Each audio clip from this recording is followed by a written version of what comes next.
At the time of his death, Mr. Barnett had been in Charleston for legal interviews linked to that case. Last week, he gave a formal deposition in which he was questioned by Boeing's lawyers before being cross-examined by his own counsel.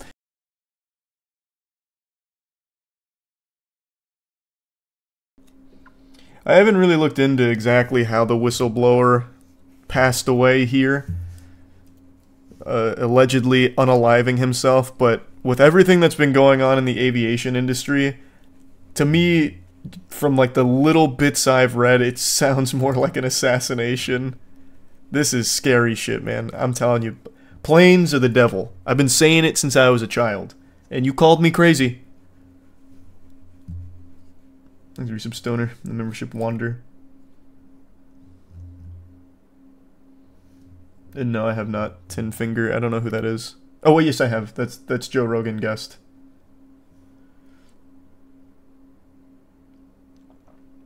And yeah, of course, I know the Stalker games. John Barnett, who had worked for Boeing for 32 years until his retirement in 2017, and the days before his death, he had been giving evidence in a whistleblower lawsuit against the company.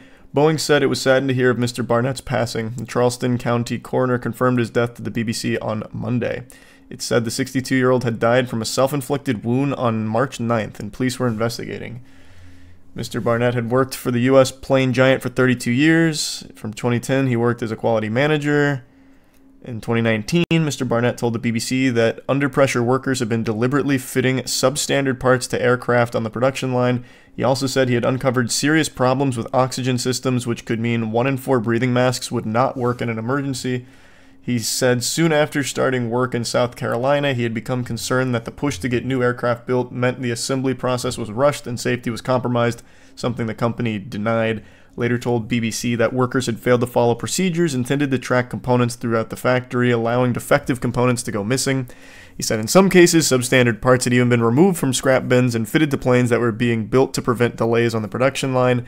And he also claimed that tests on emergency oxygen systems due to be fitted to the 787 showed a failure rate of 25%, meaning that 1 in 4 could fail. So he was exposing a lot, clearly, and now he is dead. Seems fishy. Seems very fishy. He's the Prime Kings and couldn't pick a name. He's a resub Sebi. Enjoy Monster Hunter, Calvin. At the time of his death, Mr. Barnett had been in Charleston for legal interviews linked to that case. Last week, he gave a formal deposition in which he was questioned by Boeing's lawyers before being cross-examined by his own counsel. He had been due to undergo further questioning on Saturday. When he did not appear, inquiries were made at his hotel. He was subsequently found dead in his truck in the hotel car park. Speaking to BBC, his lawyers described his death as tragic. In a statement, Boeing said, "We are saddened by Mr. Barnett's passing and our thoughts are with his family and friends. His death comes at a time when production standards at both Boeing and its key supplier, Spirit Aerosystems, are under intense scrutiny. This follows an incident in early January when an unused emergency exit door blew off a brand new Boeing 737 MAX shortly after takeoff from Portland." What interesting timing for him to kill himself. Surely a coincidence. Yeah, he was a Boeing whistleblower, actively engaged in a lawsuit against Boeing. Same guy who got Epstein. Yeah, maybe they just used the same person. It's just one guy. The planes are starting to fall apart. And Mr. Barnett was trying to expose the truth. Boeing took him out. I think that's what happened here. Yeah, we're going to do Siege later tonight. Thanks for membership, Fireground. And not yet Fireground. Usually on Sunday. Thanks, Bowden. No, I didn't see that episode on Boeing. And yeah, I did see that one, Dub. Well, rather, I saw it being covered. Oh, is that about the cannibal thing? I saw the headlines for the cannibal. I haven't read about it or anything. And yeah, I heard about the body being driven to the bank to take money out. Thanks, membership Prodigy.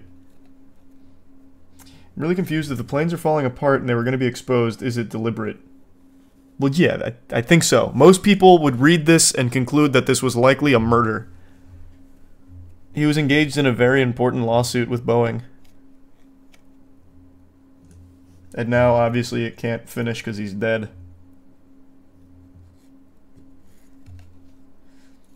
And yeah, I'm getting bits and pieces of it, Cake. It's just a lot. Government cover-up tier list win. Not a bad idea.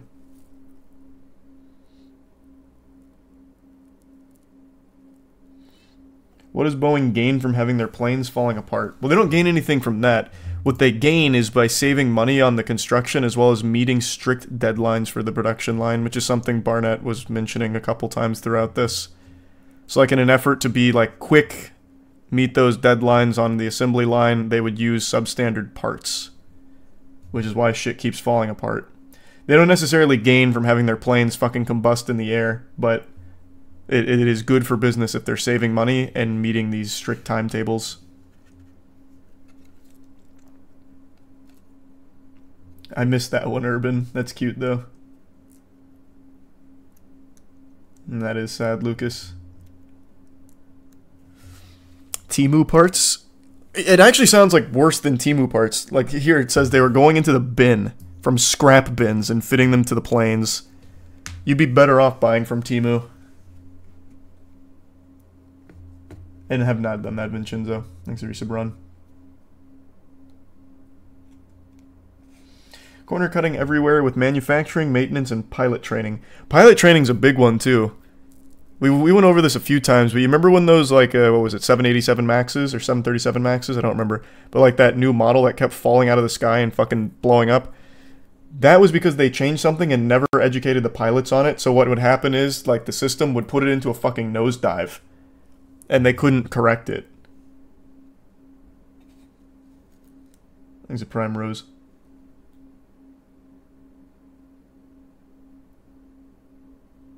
Once they went from engineering leadership to business leadership, it all went to shit. Well, that's the way of things, unfortunately. That was called the MCAS system. Yep, that's the one. Or, no, wasn't it MCAT? Or am I misremembering? How about, let's just look it up. MKAS. You were right. Hey, congrats on the 14-year anniversary meditation. Hope the channel's going well. I'm surely supposed to be on a site working for Boeing. They're building a bunch of new hangars in Florida. It's another place to halfway assemble planes. Cool. Have fun. Yeah, a few of them, Jake. And we've gone back to some of the older ones, like the pizza one. You should check out Suno AI. It's so crazy, the quality of the songs it makes. That's the second time I've heard about that.